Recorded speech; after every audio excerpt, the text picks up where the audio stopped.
We urge China to withdraw its paramilitary forces and unconditionally release all detainees.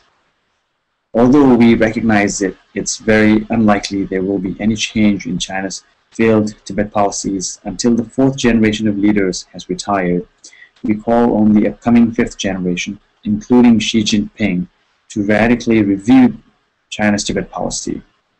The resistance and discontent that Tibetans continue to express demonstrates how China has completely failed to win Tibetan hearts and minds, to assimilate Tibet, or to silence the Tibetan people.